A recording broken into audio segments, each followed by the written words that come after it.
To discern the language of stars and planets, thereby glimpsing how the universe makes plain its plans for each of us and every fragment of its unfolding holographic totality. This is Neon Galactic. I'm James Falk. Thanks for joining us. We're joined again by David Stuss, science educator from Camosun College in British Columbia. Our subject today is nothing less than the whole shebang, the cosmos and its deep abiding presence within each conscious mind, every perceptual rippling in the fabric of this universe. For as long as humans have existed, they've seen their lives and dramas reflected back at them from the night sky.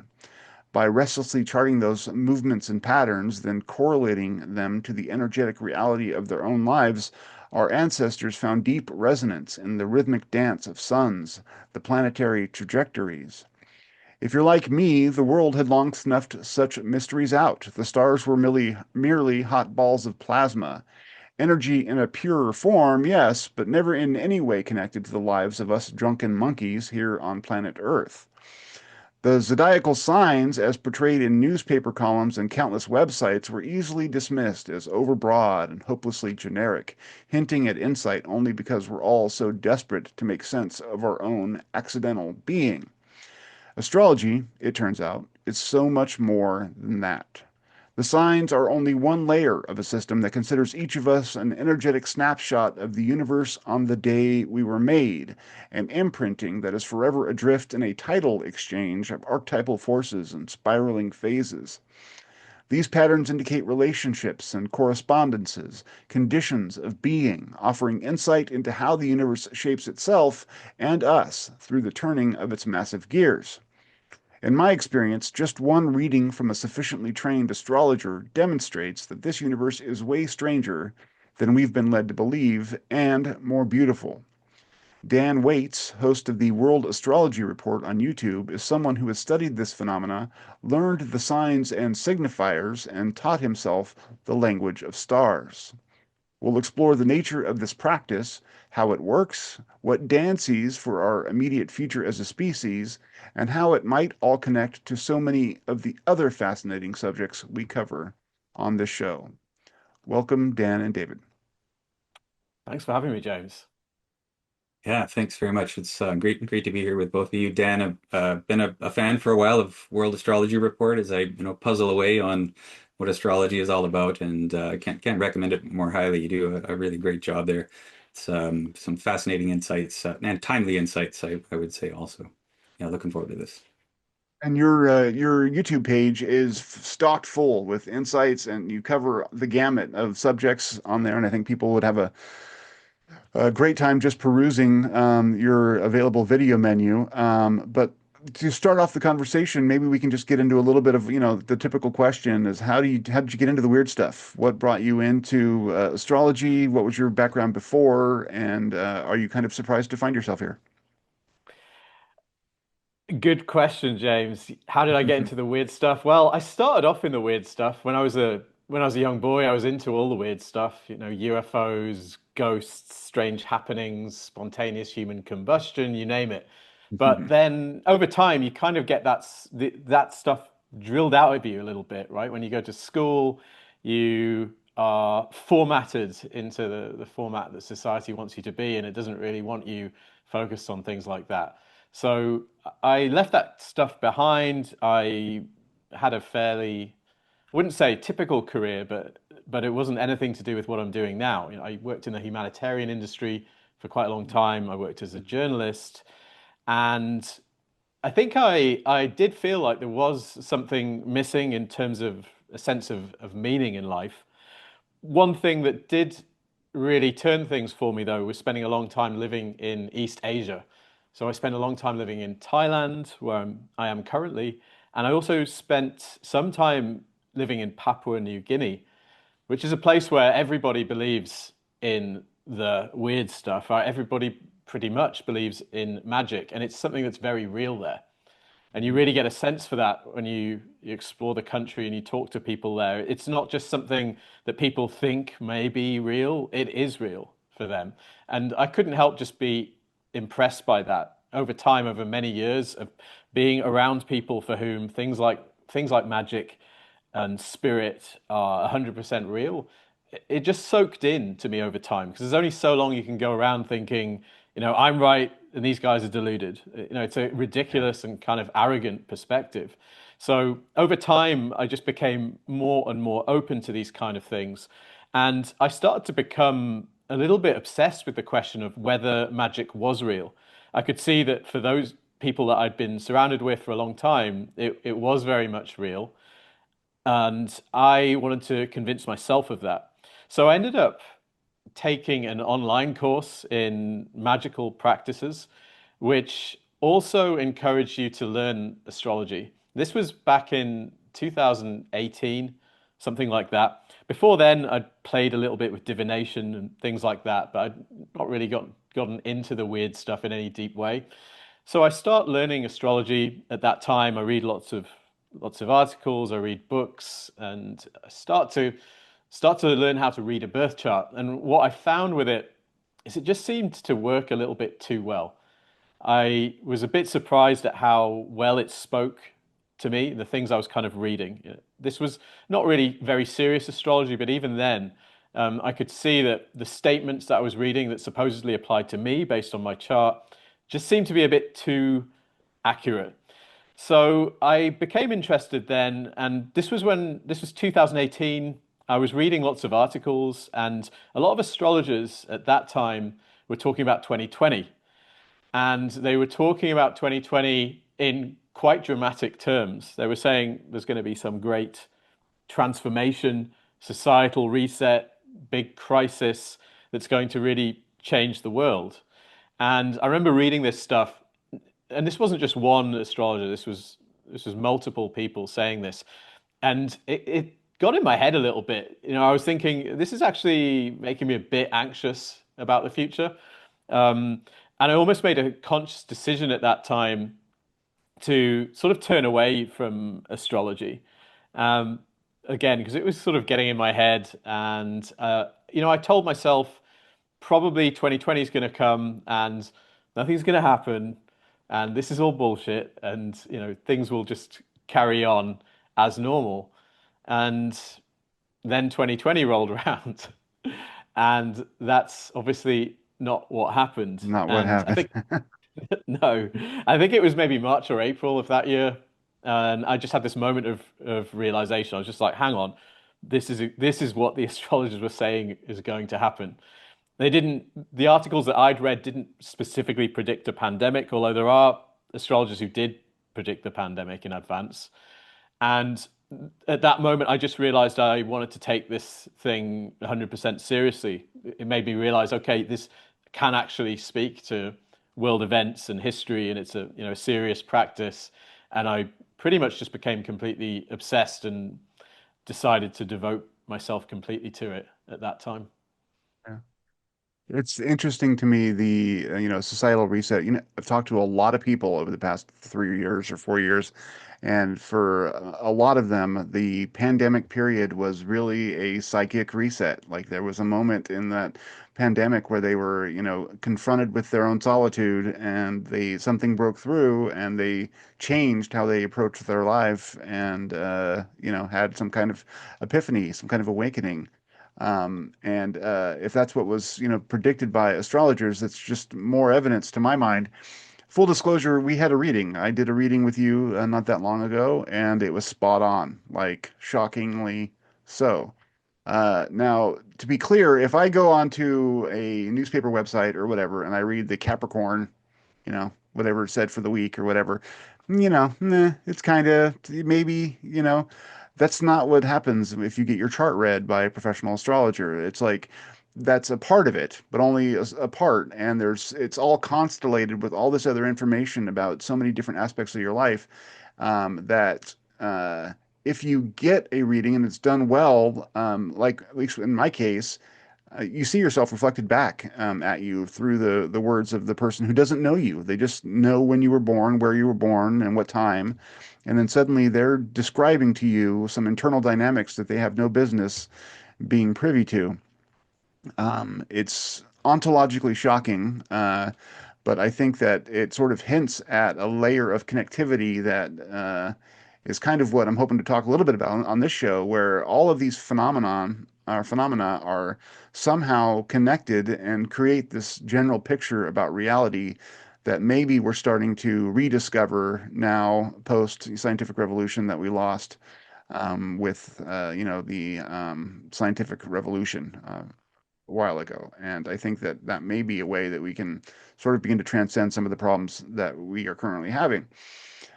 With all that said, I'd like to, for people who aren't, educated on the subject, to talk a little bit about the mechanics of what goes on in astrology. I mean, for most people, they think of the star signs, but that's really kind of the background of the players that matter, which are the seven traditional planets, if I'm not wrong. Could you give us a little bit of a primer on what you're looking at when you're examining a chart and how you derive, a meaning or analysis out of those details? Yeah, sure. So people are generally familiar with, as you say, with star signs, which are what we would call sun signs. So your star sign is essentially where the sun was uh, along the zodiac or the tropical zodiac, the ecliptic, at the time of your birth. And that's what people are looking at. And of course, the sun can be in one of 12 divisions of the zodiac, which gives you these 12 signs. And that kind of astrology, it's just pop astrology. I think it's a bit of fun, but as you correctly point out, real astrology uses all the planets. So um, you have different impulses represented by the different planets, different faculties, different aspects of life. And when we're reading a chart, what we're essentially doing is looking at the position of all the planets and even other things like, sometimes asteroids or special points that you can calculate based on the geometry of the moment. And you're essentially looking at that and seeing what the different planets were doing. Were they interacting with each other in different ways? And you're also able to see, based on their position, what aspects of the person's life do they seem to be speaking to. And so essentially, when you're analyzing a chart, you're doing kind of symbolic interpretation work. And you have to think of this in terms of consciousness and interpretation. Astrology is essentially a science of consciousness. It helps us to understand the shifting contours of consciousness over time. And it's essentially positing that there are multiple different rhythms all happening on top of each other that relate to different archetypes and different impulses that express themselves in our lives.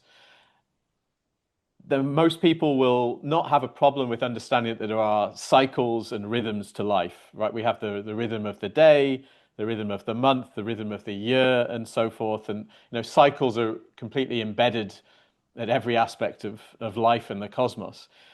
Astrology is basically just saying that there are other kinds of rhythm that are at play as well. The rhythm of, say, limitation and constriction, which is what we associate with Saturn, for example, or the rhythms associated with matters of the heart and matters connected to love and pleasure and beauty, which is Venus.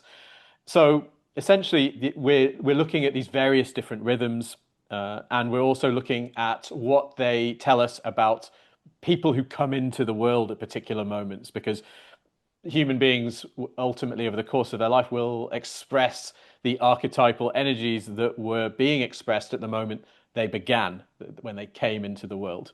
So it gets quite complicated. It's certainly not easy to learn astrology, but there are techniques and principles that we apply that allow us to make these kind of statements and to see things about people without actually knowing who they are.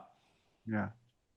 Real quick on a follow-up on that, people sometimes will say, well, if two people are born at exactly the same time, which, happens, or at least close, um, shouldn't they have identical lives? But it's an energetic expression in terms of the context of what they're born in, right? So it's not necessarily that every event should be the same, but the energetic, powers that are going on in the universe will express themselves in that person's life. It may look differently from person to person, but the energetic force behind it is what's similar in that root, right? Well, Yes, and what you're getting at there is, I think, the broadness of archetypes. So archetypes, they encompass a lot of different things. For example, um, the planet Mercury can have to do with the trickster archetype, but also it's to do with communication, trading, interpretation, dividing things into small pieces and figuring out how they work. This is all kind of mercurial stuff. So there are lots of ways that these archetypes can express themselves. So that's why you can have similar placements, but they can express in quite different ways. And there's another way of thinking about this that astrologers sometimes like to go towards is that there are, say, lower and higher, or say more spiritually aware expressions of different energies as well. So that Saturn can, for example, relate to solitude or limitation and restriction, but then also there's wisdom associated with that, and you can express different archetypes in different ways. So that's one way and one reason why people with similar charts will, often have seemingly different lives. However, there will be a similarity in terms of the timing of things. If you have two people with similar charts, they're still going to be subject to the same kind of rhythms. So there will be certainly some strong echoes between the lives of those people. Yeah. Last question on the mechanics, real quick. One of the things that you do, correct me if I'm wrong, is that you have the birth chart, and then you'll examine that chart, the chart of a given day, and you'll find the relationships between the birth chart and the chart of a given day, and depending on the angles that are formed and the similarities or differences between those two renderings of the locations of the planets, it tells you things, right? I mean, it can say whether things are conflicted or is that basically right? Yeah, that's what you're talking about there is the astrological technique that we call transits. Mhm. So what we do is we compare the position of the planets on the day of your birth with where they are now.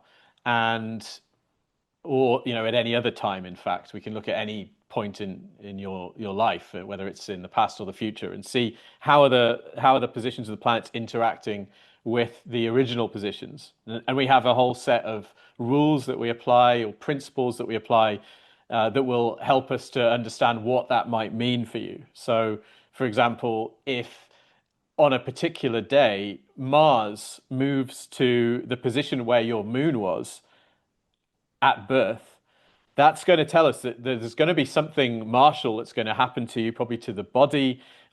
What I notice quite frequently is people often will get sick. Say they'll not necessarily seriously, but they might have a cold or something like that, or they might get into some small accident or things of that kind.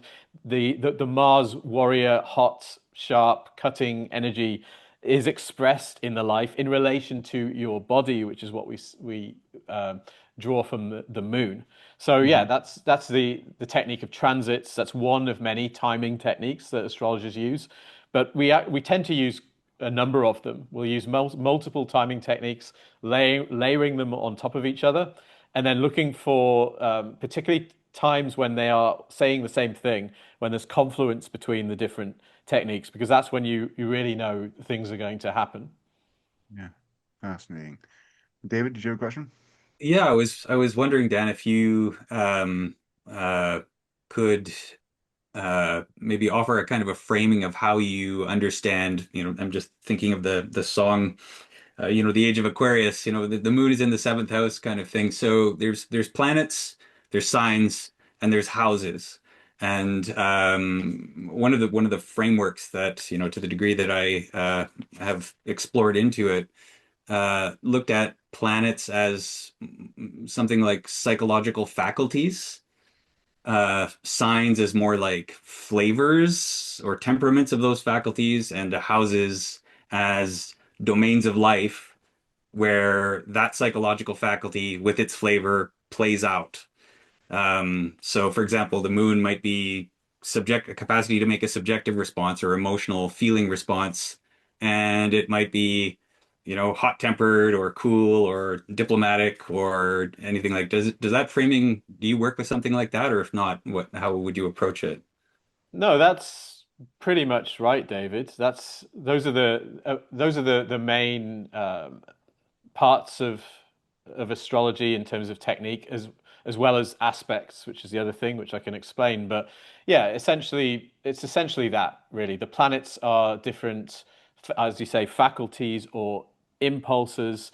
The signs are sort of ways of being, ways of doing things. They inflect the planets. So say for example, Mars, the war planet, is seen as kind of being able to be quite direct and strong in Aries, which is its own sign. It's a sign that it's said to rule, but it may struggle to express itself in other signs. For example, say Taurus or Libra, which are Venusian signs. So there are these different ways of being and behaving, which then inflect how the planets act.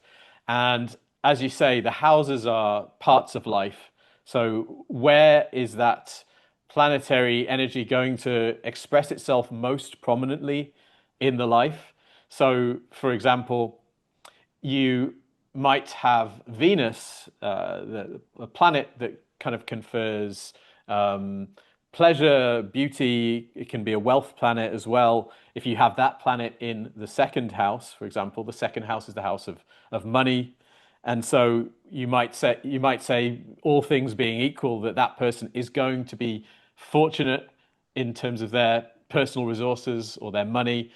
Things are going to come to them relatively easily in that part of life. And that's the beauty of astrology. It kind of shows us that everybody has blessings, everybody has challenges, and they can come in very different parts of life. And sometimes the people who are seemingly very favored, who are wealthy and have a good career and so forth, but they may have challenges going back to their childhood and their parents, which haunt them in some way. And or there are all sorts of other ways this sort of thing can play out. But essentially, you kind of really you get to see um, the kind of multiplicity of human lives, but also the sameness. It's like we're all the same and we're all very different, and that's one of the greatest lessons, and I think some of the wisdom you can draw from astrology. Maybe It's one more point, sorry, James, that yeah, I would yeah. ask there is uh, if you could comment on the significance of the time of the birth, right? I think maybe is not something that everybody's aware of, that even to the minute can have fairly if we could think of it, the difference between sunrise or sunset, it can be a matter of a few minutes, which is visually very significant. Do you find this is also something which matters a great deal in terms of how you'd interpret a chart? It does matter quite a lot, yes, because the Earth is obviously rotating every 24 hours, and this completely changes what's in the sky at that moment. So it's actually moving quite fast, and one of the things that astrologers pay attention to is the point on the horizon from which the stars are rising. Right, this is called the ascendant, and then we have other points. Basically, there are 4 points that we call the angles. These are very important points and very powerful points in the chart. And if you happen to have, say, planets on angles, for example, imagine that the moon is just coming up from the horizon at the exact moment of your birth. That's very powerful. That it kind of emphasizes the moon a lot. And if you think about it, astrology is kind of symbolic. It's based on this principle of as above, so below, the Hermetic dictum. So what you kind of see happening in the sky is somehow reflected in the life. And that's quite a dramatic statement, right? If you could imagine, an ancient storyteller might say the moon was just rising from the horizon when they came or something, and so yes, it's very important. And the time being out, if it's just a couple of minutes, it can be not a problem. Although even then, it can change things significantly because um, sometimes that will sort of rejig the house system. It will put planets in different parts of the chart and kind of change the statements that you can make about somebody's life. I had a client yesterday with quite a rough birth time. It was sort of estimated and wasn't very precise, and that certainly affected how confident I could be about some of the things I was saying. And I had to do some work to try and figure out what time it might have been based on the client's life. So this is a process that astrologers call rectification, which is kind Mhm. of doing astrology backwards, where you're trying to figure out the time of birth based on events in the person's life. So yes, the time is very important, and astrologers love an accurate birth time. If you see an astrologer, a client with, a birth time of 5:42 p.m., you're quite pleased to see that. Whereas if they come in saying, it was like in the morning sometime, then that's not what you want to hear, to be honest. How feasible is that, being able to rectify a person's birth time? Well, there's lots of astrologers who offer that service, but it is quite involved. It's a bit of a process because you have to gather quite a bit of data about the person's life, lots of life events, and then you have to use various techniques in reverse to kind of, I guess, reverse engineer their chart and their birth time. And yeah, lots of astrologers do that, but it's not something generally that you can do reliably in a short period of time. It's quite an involved process. Yeah. It's just remarkable to me that that's even possible just by judging the life events of someone's, taking the life events of someone's life and reconstructing their birth time. Speaks to the efficacy of all of this process. One question that I had, I mean, tell me, how do you feel like psi capability plays into this at all, or your own consciousness? I mean, obviously it's an interpretive practice. It's a kind of divination, I think. So how much does your own gift play into this? Is it something that you can acquire over the practicing, that you get sort of daimonic, say, insights into what the facts are on the ground, or is it all sort of mathematical and So, yeah, it's a good question. And I think there's a bit of variation among people who practice astrology. You will get some people who describe themselves as psychic astrologers. So they also claim to have psychic ability, which they will also bring into their reading. And they'll combine that with the astrological work, with the techniques to give their reading, essentially. But I'm not one of those people. I don't consider myself particularly psychic. That said, intuition does play a role. You can see various symbols and you're trying to put things together, and your intuition will sometimes cause you to sort of make a particular leap and say it could be something like this. And sometimes you find, if you're quite in tune with that person, that you can make these leaps and get to things that you couldn't otherwise. But yes, it really does depend. A lot of it is technique, though. So you can just learn the set of techniques and generally already be able to do some pretty interesting, impressive stuff if you've been taught well and learned the techniques diligently. I've spoken to folks who use AI as a astrological tool, and one guy in particular was doing some pretty creative stuff with an AI creature bot, whatever you want to call it, that he'd made with all the information that he fed to the machine, and was getting some pretty astounding results and creating kind of an intelligent assistant for this work. What are your thoughts on that? Yeah, does that I bother don't. you or? Does it bother me? Not necessarily. I mean, different approaches for different people. I think AI can certainly offer some help with chart interpretation, and astrologers already use technology a lot, right? We all use astrology software, which kind of takes a lot of the mathematical, the more technical parts of the work out of it. Back in the the ancient times, medieval times, and so forth, you would have to be a very good mathematician as well. You'd have to be able to um, do a lot of calculations, astronomical calculations, and so forth, as well as do the interpretive work. Whereas today, we don't really need to be able to do that stuff. We have software that does it all for us and can do incredibly complicated calculations in an instant. So I'm not sure if I'm against using AI in astrology, but I do think there's something to be said for a human being having the final word. And ultimately, when people are consulting astrologers, it's not just about the data.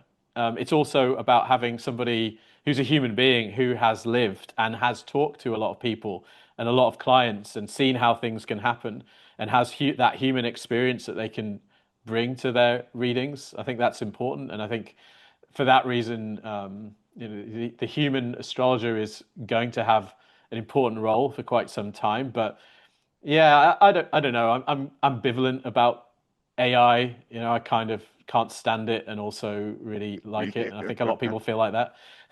Yeah, I can't stand it, but I'm fascinated by it. That's generally my thinking. Can I follow up there, James? Yeah, I have Please. maybe to kind of redirect that question a little bit. One thing that I found perplexing was there are different systems of astrology. So we got different house systems. You have the Vedic, etc. I'm not even aware of all of the richness, but I know it's significant.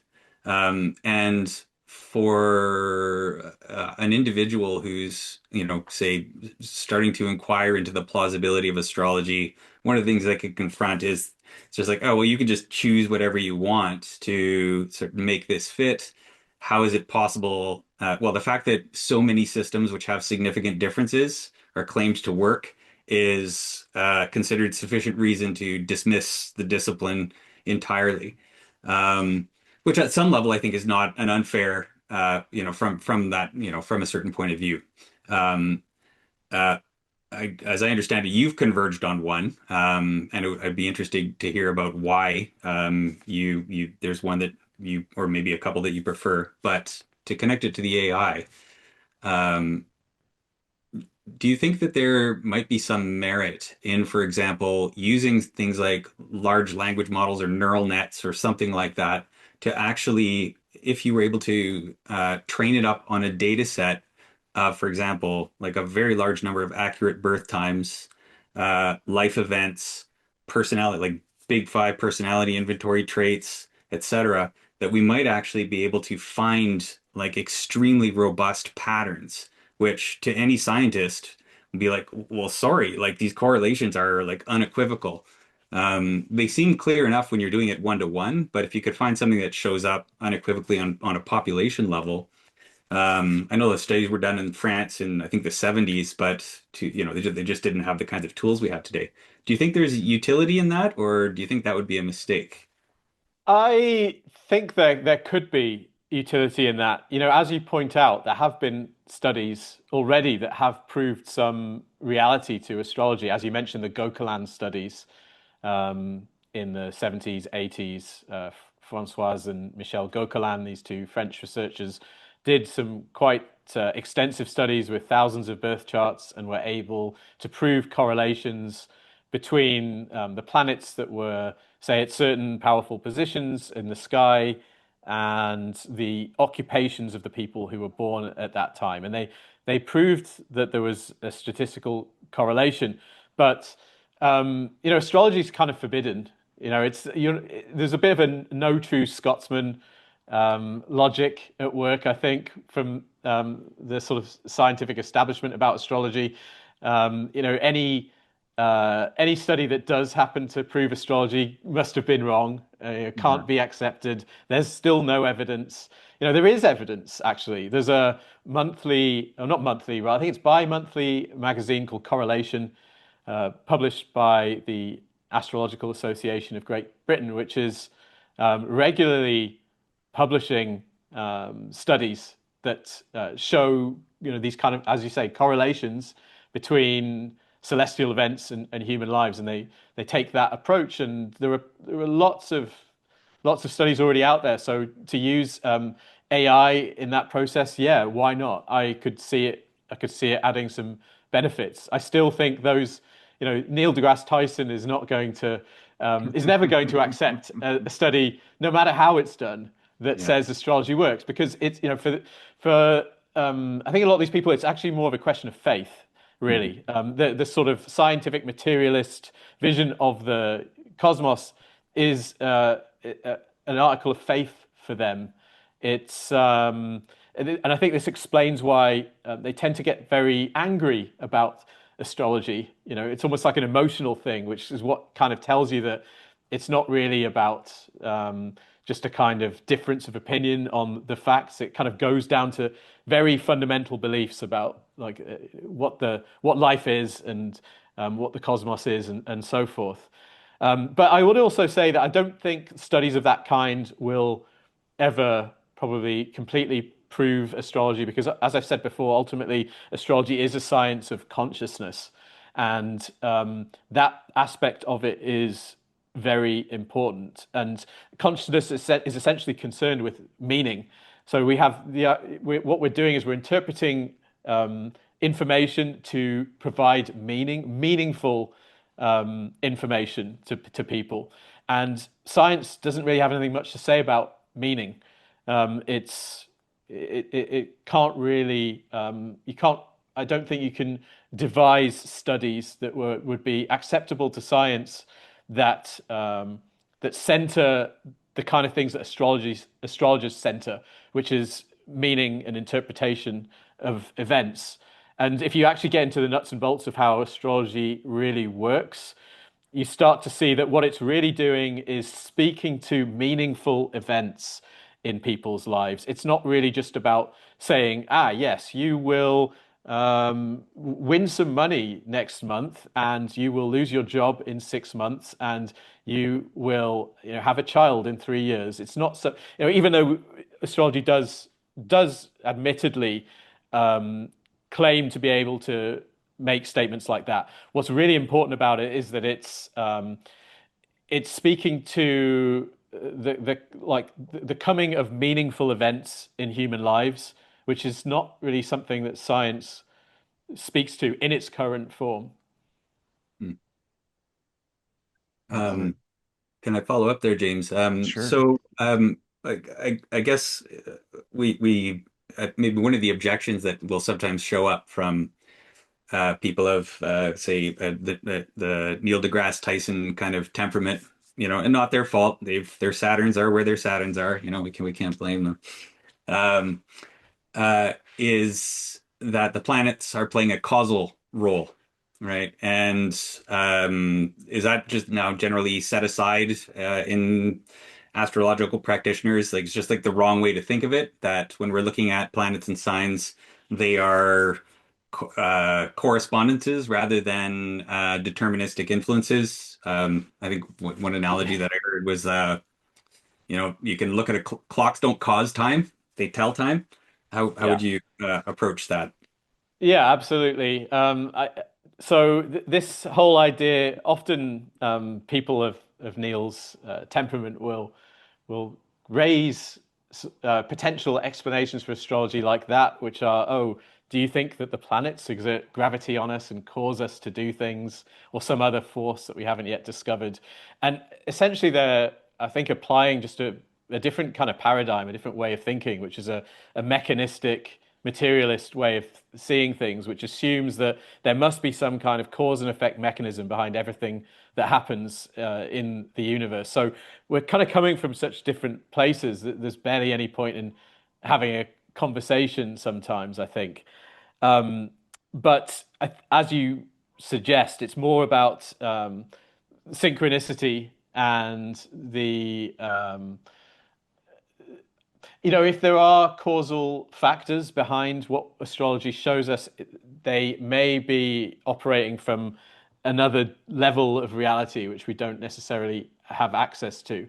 But Jung did do a lot of work to establish the importance of synchronicity, the coincidence of meaningful events in people's lives. And that seems to be what astrology is speaking to as well. That said, there may be some aspects of astrology that can be explained causally. I would, I think one useful frame is to think about the sun, and there's been some interesting developments in plasma physics. I don't know if followed Robert Temple's recent work, A Yes, New I have. Science of Heaven, yeah, Yes, on the love that potential book. for plasma being essentially alive and conscious potentially. So, from that frame of mind, if we could leap towards thinking, well, perhaps the sun is in some sense conscious and alive, and the planets are within the heliosphere of the sun, right? They're orbiting around, but they're trapped by the sun's gravity, but they're also exerting gravity on the sun. So potentially there could be some kind of semi-causal mechanism that you could kind of devise that has to do with the effect of the planets on the sun. And so it kind of what may be happening is there's some aspect of astrology which is related to the sun and plasma and its consciousness, if that is really how things are. So yeah, there are different possibilities. I suspect that we won't ever be able to just boil it all down to one single mechanism or explanation. It's a holistic science, and you need a kind of holistic thinking to grasp it. You mentioned Jung and synchronicity, and before you were talking a little bit about archetypes, which on the show before I've had Richard Tarnas, who calls himself an archetypal astrologist. I don't know if there's a division there, but that's how he titles himself. I'm interested to hear how you conceive of archetypes, and maybe using this part of the discussion as a way to kind of pivot to how astrology may connect to some of the other phenomenologies that we talk about on the show, whether it's, psi or near-death experiences or UFOs or those sorts of things. Oftentimes people talk about archetypes as a broad, I don't know what you shaper of energies, I guess is the best way to put it. David's often talked about it being sort of a memory for the cosmos of patterns that have been lived before and sort of get dug in to reality, forming tracks, kind of. But how do you conceive of archetypes and its relationship to astrology, and do you see how that might bleed over into other things? Yeah, so archetypal astrology is kind of a way of doing astrology that's emerged over, say, the past century as a consequence of Jung's work on archetypes, synchronicities, and so forth. Hmm. Richard Tarnas is probably the foremost representative of archetypal astrology, and he was a big influence on me, actually. I read his book, Cosmos and Psyche, back in 2018. It was one of the things that I'd read that was informing my expectations about 2020. So he's a brilliant man, and his style of astrology is very influential. I think there are different approaches. So archetypes are, as you say, these kind of broad structures of being, which may relate to, as you say, things that have happened in the past. Um, and if you're doing astrological work, you can stay at quite an archetypal level. You could, if I say, you're going to say confront the sense of outsiderdom or something like that. The archetype of the outsider might um, become more conscious to you, in the coming year or something like that. I would try Hmm. to be a bit more specific than that, but just to pluck some idea out of the air. Then Yeah. it's actually to do astrology in that way. You kind of you're working at a sort of rather deep level, which is connecting quite closely to conscious experience.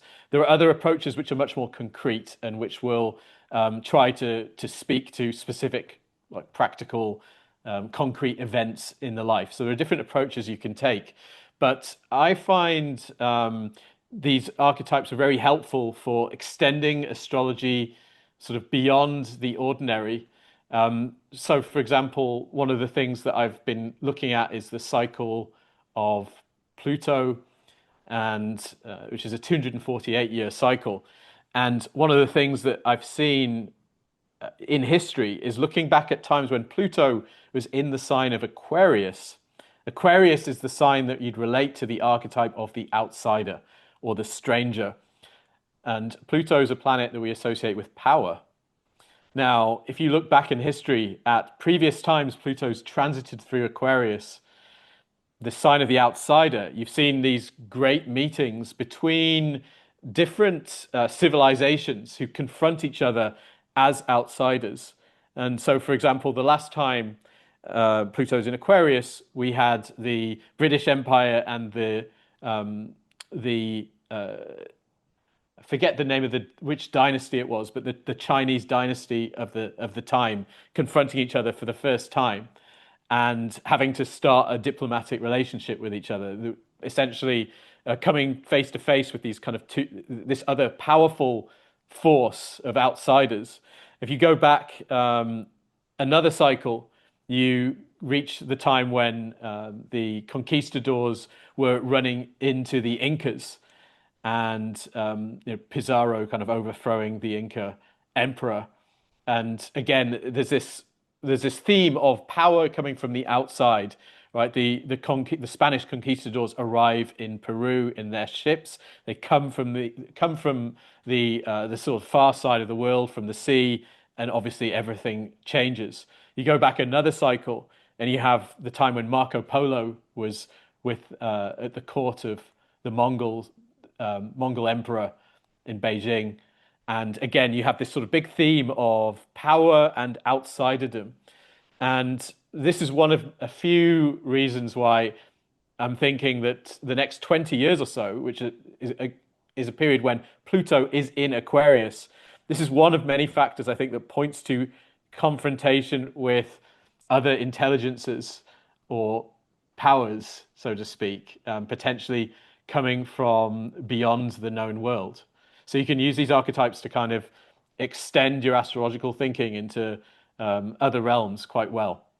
Yeah. 3i Atlas right on schedule, hey? Right, exactly. 3i Atlas right on schedule. And there's a number of techniques and like studies of cycles that I've done, which kind of point to a big opening towards this issue at this time. So seeing something like 3i Atlas coming through the solar system is not really surprising when you know what big, long planetary cycles are telling us about the current time. I want to dig down a little bit into that. I mean, so like in terms of, your work in astrology and things like NHI and the UFO subject, I mean, you referred to it there, but what are you seeing and how do you expect that to maybe manifest over the next few years?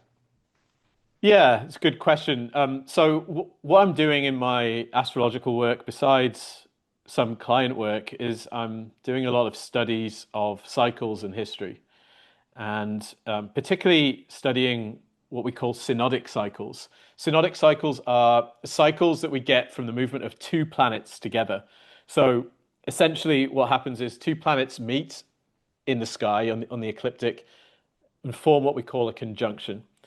And then the faster planet kind of whizzes ahead, and as it goes around the zodiac and the two planets go around, they form what we call aspects with each other. So they form which are basically angles. So they make a 60-degree aspect is called a sextile, a 90-degree aspect is called a square, and so forth. And essentially, what world astrology holds is that there are themes that these different cycles carry, dependent on the archetypal themes associated with the planets, and that you will see, let's say, important developments when the planets make their aspects. And the other aspect to this is that you can have an understanding of what a cycle is going to be about, what kind of themes it's going to raise, maybe what kind of things might happen, by looking at what was going on at the time of conjunctions, which are kind of seed moments. So if the themes of cycles are seeded when the two planets meet, it's almost as if they agree on what's going to happen. And you'll kind of see in the world, you'll see events which speak to what the whole cycle is going to be about. There's a kind of fractal nature to these cycles. So the events at the conjunction are kind of like a microcosm, and then the whole cycle is the macrocosm of what they're going to bring into the world. So I'll give you an example. The Uranus-Neptune synodic cycle lasts about 171 years. Um, Whenever these planets conjoin, you tend to see spiritual awakenings of different kinds, also peacemaking. And you can go back through history and see these themes coming up whenever these two planets meet or make major aspects. Now, the last time Uranus and Neptune conjoined was 1993. They made three conjunctions that year. So that period of the early 90s was kind of a seed point for this current Uranus-Neptune cycle. So what you can do is look to events that happened in 93 or around that time, and which will kind of give you clues as to what the whole cycle is about. Now, obviously, at that time, we had the birth of the World Wide Web, which does relate to the archetypes of Uranus and Neptune. Uranus is a planet of technology and Promethean inspiration and so forth. Neptune is connectivity. So we had the web born, but then if you go back to 93, this was also when Stephen Greer founded the Disclosure Project. Now, whatever you think of Stephen Greer, that was that he obviously did a lot of important work, and that was a very important moment, launching the Disclosure Project there. And it seems to me that it's very fitting with the nature of this cycle. So one of the things that's happening now is Uranus and Neptune have reached a major aspect, their first major aspect of this cycle. They're in sextile phase now for between 2025 and 2027. That tells me that themes that related to the birth of the cycle, i.e. disclosure, and whatever that means, obviously there's, you can argue about it and talk about what disclosure really means for a long time on its own, but Endlessly. it's endlessly. Yeah, but it's telling me that over the next 3 years, we're going to see important events related to that theme. And there are other cycles as well. And the other major cycle I've been looking at is the Pluto-Neptune synodic cycle, which is a 500-year cycle. So it's even longer and kind of more powerful, right? The longer cycles are really the cycles that shape history in the world at the sort of deep, profound level. Now, those two planets last met in the 1890s, which is interesting from a UFO perspective, right? Because this is when the airship mystery of 1896 and 97 happens. And so right at this source period, this seed period of this 500-year cycle, this crazy period of the 1890s, it's really a decade to study. You have these mystery airships appearing. Now, from an archetypal perspective, they're UFOs, right? They're not so different, right? They're strange objects flying around the sky, and obviously all these prominent researchers like Vallée and people like that have noted how it was a kind of proto-UFO phenomenon. So that comes in the 1890s, again at the seed point of this cycle. That's another reason why it seems you can kind of tell that say the theme of the discovery of the sighting of powers in the sky somehow is going to be part of this cycle. Mm-hmm. How you know that this stuff really works is that as an astrologer, well, when did Pluto and Neptune reach their first major aspect? That's when you're going to see a big development in this theme that's established in the 1890s. And they reach their sextile in the late 1940s, which obviously is like bingo from a UFO perspective. So you kind of see something that's promised in this sort of like early steampunk mystery airship fashion. And then at this key point in the cycle, the UFO phenomenon basically comes into our world. So the other thing is that those two planets are about to make their final sextile aspects between 2026 and 2032, which is telling me that this theme is coming back and there's going to be developments on it. So I'm kind of piling up these different factors, these different cycles, which are basically all pointing to revelations of some kind about this subject. Now, it doesn't tell you exactly, what form they're going to take, but you can look at those cycles and then you can follow events on the ground as well and kind of bring your understanding of what's actually happening together with what the cycles are telling you to kind of get a picture of what might be coming. Well, and I mean, just real quick, 2027 has been the year in the zeitgeist for the past 18 months where numerous notable folks who follow this topic and are seem to be touched by some kind of energy from the UFOs are predicting that there may be some kind of major development there. So those that aligns as well. But 27 to 2032, you said, so it could be anywhere within that window or throughout the window. What are your thoughts on that? Well, so that particular cycle highlights 2026 to 2032. But there is something very interesting happening in 2027 in particular. What happens in 2027 is, so I need to explain a little bit of how astrology works. Essentially, there was a conjunction of, or three conjunctions of Pluto and Neptune in about 7 and 8 degrees of Gemini, 1891 and 1892, which initiates this 500-year cycle. So those degrees, 7 and 8 Gemini, are kind of become sort of hot degrees in the zodiac. And when planets reach those degrees, you tend to see events related to the cycle coming into being. Now, in 2027, Uranus reaches those degrees. And that tells me Uranus is this kind of planet of revelation and inspiration, Promethean influence. It's and sort of surprising and shocking developments. It's kind of Uranian things. That planet reaches those degrees in 2027.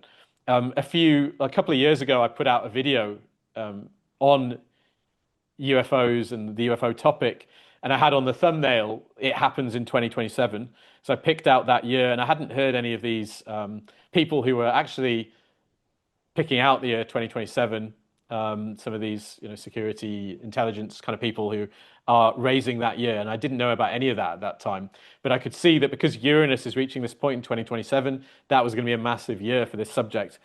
What happened last time Uranus reached that degree? That was about 84 years ago, and that was sort of 1943, 1944, which is when the phenomenon of the Foo Fighters is being seen by Allied and Axis pilots. So we've already seen proof. Uranus goes to this particular point in the zodiac.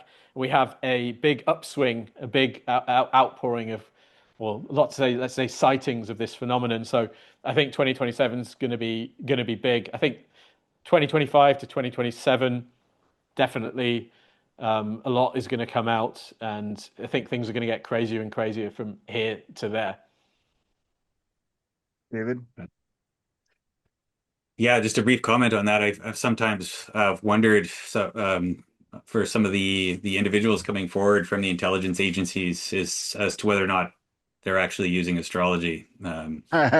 Exactly right. I've thought that same It thing myself. it has dawned on me at some point that some of the things that in my upbringing I was very, very heavily conditioned to believe were the most risible, contemptible, intellectually worthless things to explore, i.e., UFOs and astrology, right? The two kind of gold standard absurd things, and also psi phenomena, or parapsychological abilities and those sorts of things.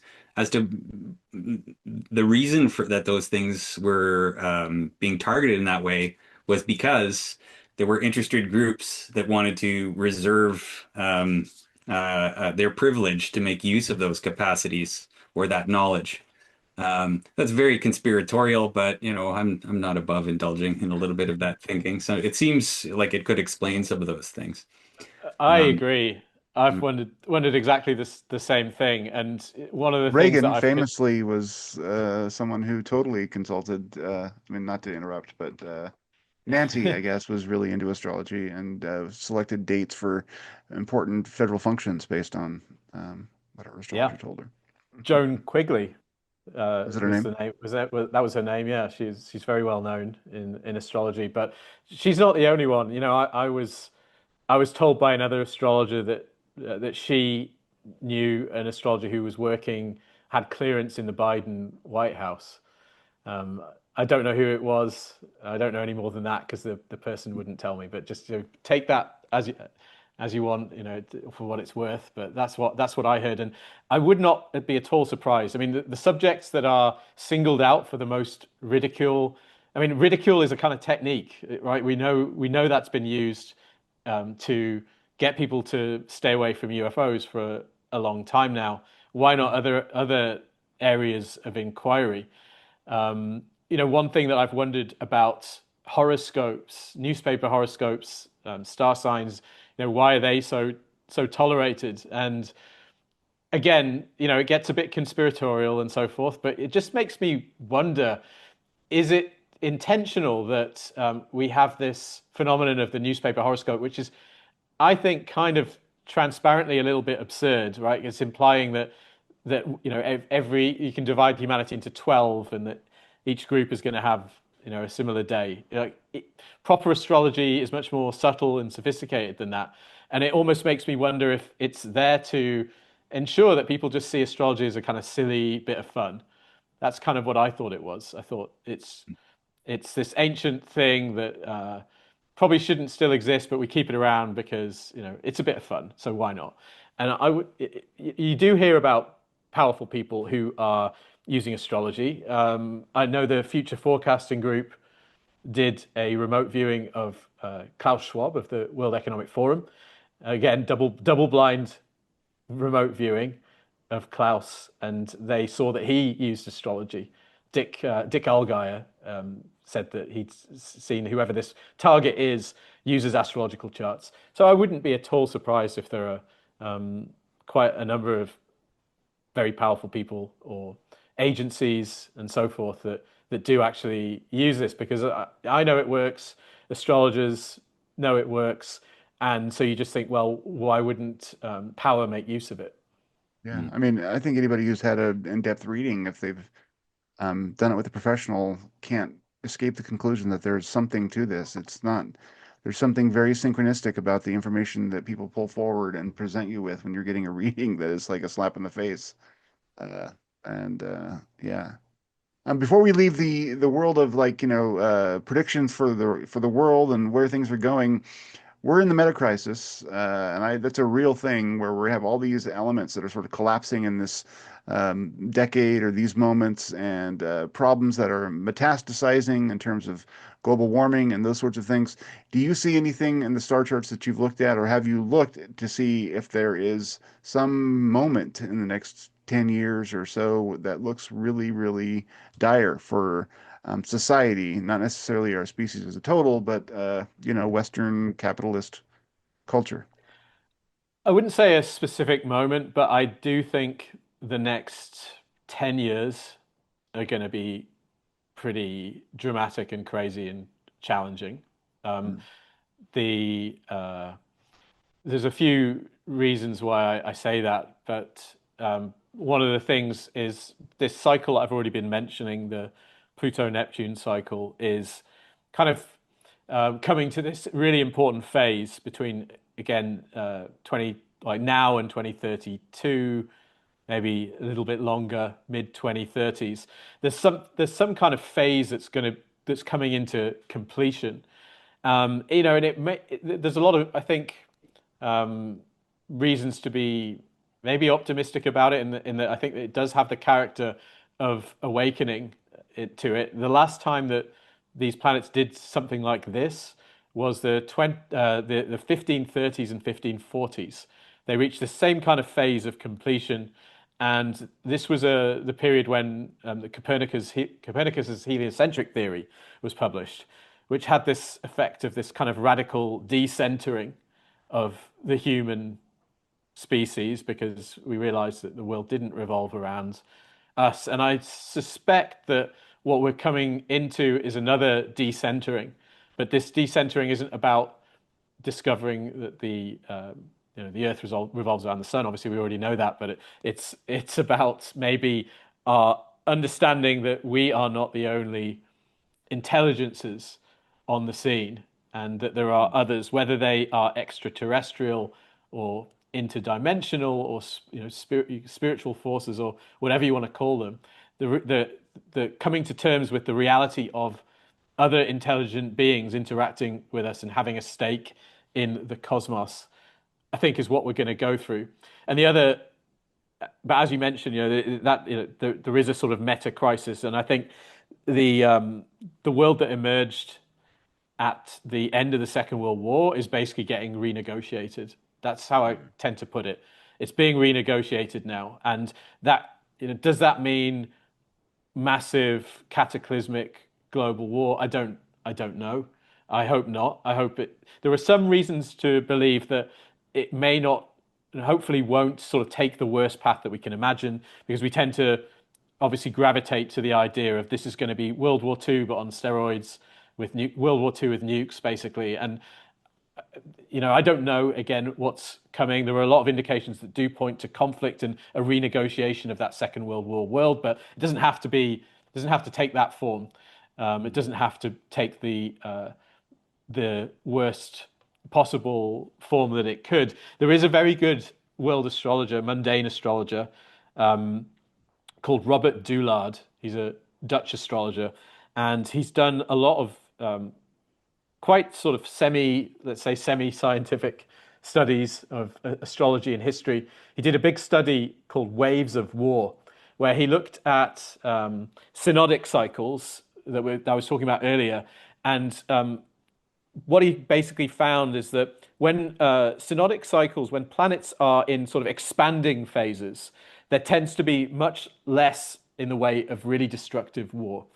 And right now, we're at a time when nearly all the synodic cycles that we have are in expanding, like we call waxing phases. Waxing phase is kind of like the moon, right? The moon waxes and then wanes, and all cycles are like that. They wax and wane. And the waxing phase is more about growth and expansion and outward orientation. And then the waning phase is consolidation and introspection and so forth. So, for what it's worth, a lot of the cycles are in these kind of waxing phases, which does, according to Doulard's research, suggest that there's less likelihood of a massive war. But, obviously, if you're following the news and following what's happened, it doesn't really look like that right now. That I'm just kind of hoping that what we're going to see in the coming years as this new world is renegotiated maybe looks a bit more like the Cold War than the Second World War, somehow. But I think there's also what's also interesting about it is that a lot of places seem to be heading towards sort of internal civil conflict as well.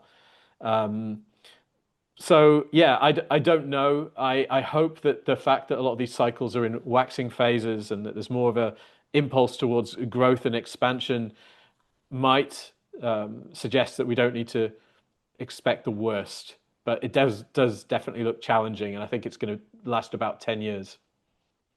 Thank you for that. It's sobering, but Um, I'd like to get into ontology a little bit, sure. but um, Yeah, I was wondering if I could follow up on that. It kind sure. of Yeah, touches yeah. on the question of of ontology and our human relationship to what you were just describing. Um, in insofar as we might allow that it seems like there's some degree of quasi-determinism that seems to be at play. And if we're looking at things like global conflicts, and imagining some of the horrors of World War II, if there seem to be these tectonic forces that are kind of, at least, if not necessarily, predicting direct phenomena, they're like tilting the landscape in one way or another, such that there's a higher uh, predisposition for collective behavior in one way or another. Um, the question that I have is what does human freedom mean in that context? And so I I guess I'll share with you the working model working hypothesis I have about the ontological basis of astrology is that um, as allowing that the history of the physical universe as we understand it, maybe with a big bang and then a progressive emergence of structure that has been happening for the last 13 billion years or so. That there's been an accumulation of, and a kind of like Rupert Sheldrake model, not just structure, but also memory, right? And so that and maybe at one of the deeper layers that you were describing, these archetypal layers, or a Stephen Wolfram model, of the hypergraph, these like essentially layers below the manifest. David Bohm might call it the implicate order, in that all of these events and all of these experiences that are happening to localized entities are in some way being recorded, and over cosmic time, essentially what this is creating is a kind of a library of memory. And what we're recognizing in the current dynamics of the planets is activations, and this is what we call the archetypes. These are activations of these ancient patterns of memory, um, which, because of their their nature in terms of the kinds of organisms that we've been, have these more limbic qualities to them, right? So they're not forebrain, conscious, rational kinds of patterns. They're based on desire and fear and aggression and these kinds of things. And as a result, if these patterns of memory are acting upon us in a way that might be producing these semi-deterministic results towards really undesirable outcomes, is is there a kind of relationship that the human mind can have with the astrological influences such that there's either a kind of a discernment as to how to navigate that, or even possibly maybe in a more Buddhist lens or a Krishnamurti lens, to actually begin to alter the nature of that collective memory? Yeah, that's a deep one, David. No, just Um, bang that one out. the stars incline, they do not compel is the phrase that comes to mind. We know roughly that we're going through some heavy weather, but I'm not certain that the exact form is set. And I do think or at least you have to believe that we have some room to maneuver within the kind of the themes that are getting activated, the archetypes that are in play.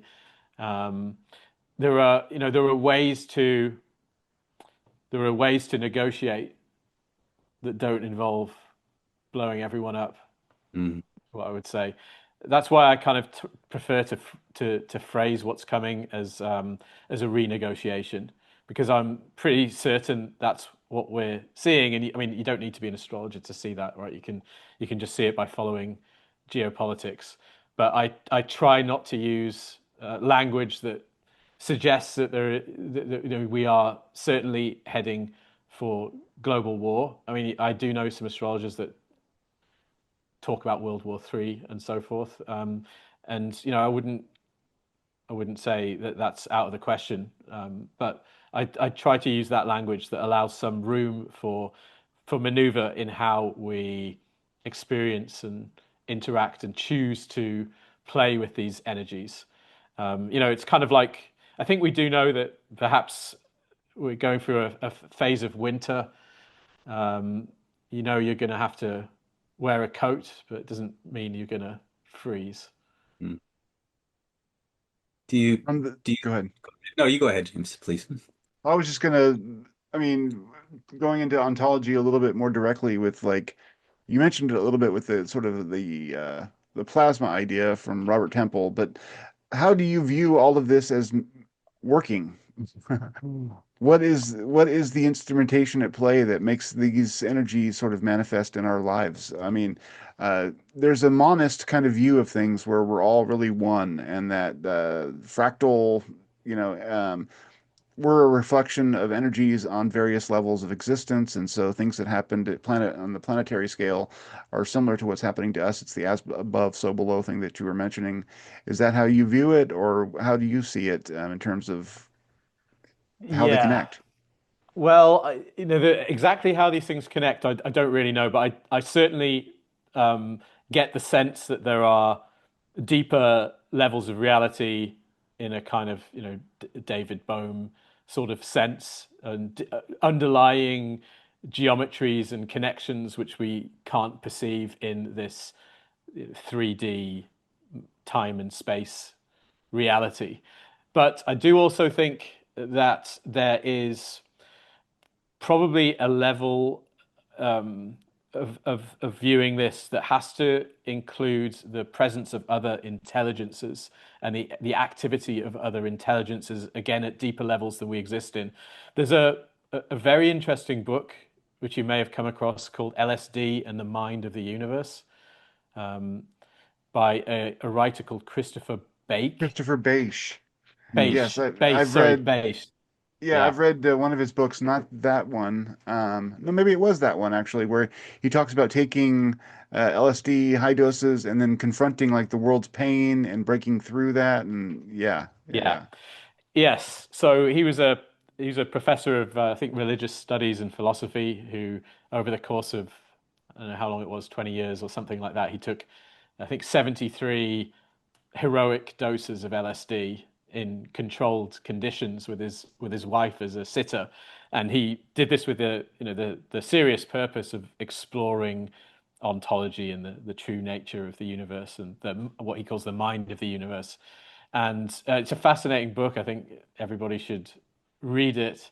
But in parts of that book, he talks about reaching certain realms where he encounters these like vast beings, these huge ancient beings that were somehow creating reality at some really fundamental level, and it seems quite clear that he is encountering well, what may be the sorts of entities that the planets represent somehow, that they do actually represent intelligences. Um, and so it's, reading that has made me kind of come back maybe a bit closer to where the ancients were, which, they named the planets after their gods and their deities. And so you do also, working with astrology, come to see that there seems to be intelligence at work in the manifesting of reality. It's a little bit hard to explain, but you can't really do it in just terms of forces exerting themselves on us because you kind of detect the sense that there's a sort of coordinating, orchestrating intelligence behind things. Because for some sort of say some particular astrological transit to happen to me, if it involves another person, they are going to have needed to have been sort of maneuvered into that position, and you start to see how there's this like there are vast intelligences seemingly who can kind of like see from a sort of more all-encompassing perspective than we can, and that somehow then cause what astrology describes to happen. So I think this is a little bit part of it, and maybe how we can bring a lot of this together, which is that we are quite possibly coming to the realization in the next few years that there is inherent intelligence in the universe that isn't just us. It's not just in our brains. And people are even discovering that through AI as well. Um, People are having encounters with what they seem to think are discarnate spiritual entities through AI, through LLMs, through ChatGPT, and so forth. And I don't think that's that the AI itself is like is alive. Like ChatGPT is now a being, although maybe, but I don't think so. I think it's that there are intelligences which can then speak through something like Hmm. that. I read an interesting article by Charles Eisenstein about this. He's a kind of spiritual philosopher, let's say, and he was talking about how perhaps the element of randomness, which is implicit in the way that LLMs work, they won't always give you exactly the same response. There's some randomness built into it, and it's through these kind of through random processes that spirit can speak to us, which is what you see in practice of divination. The tarot Exactly. and the I Ching and all of that. Yeah. So Yeah. Eisenstein was saying, is AI a little bit like that in certain ways? And if it is, that's really interesting because then what it means is that almost the whole world is now playing with tools of divination, and that Yeah. could potentially lead to quite an expansion of consciousness. Yeah, we've had that this very discussion where we were talking about AIs and maybe they are a mechanism through which something is manifesting where it may not actually be, because people are having powerful spiritual relationships with their chatbots that are helping to move them towards some sort of spiritual epiphany. And my question was exactly that. Is it a tool of something greater or is it just the bot? And yeah. Yeah, and I think it's also potentially going to lead us back to where we've already been, in the sense that um, ancient people had an understanding of spirits, and they saw the spiritual world as kind of like a jungle. You know, you have spirits that are helpful, spirits that are harmful, spirits that are just indifferent. They don't care. You need to have an understanding, an ontological understanding of what you're dealing with. And so you're getting people who are claiming to have had beautiful experiences of giving them insight and so forth through these tools, but also people who are, you know, seemingly being driven mad and or having really bad experiences and so forth. So I wonder if part of what we're going to go through is to kind of have to relearn some of that and understand, you know, spirits aren't good per se, they're not bad per se. There's a range, and some of them want the best for us and some of them don't, and we need to kind of understand that. So I think that might be part of it. That's all I had. David, you got any more questions? Maybe just a comment. Yeah.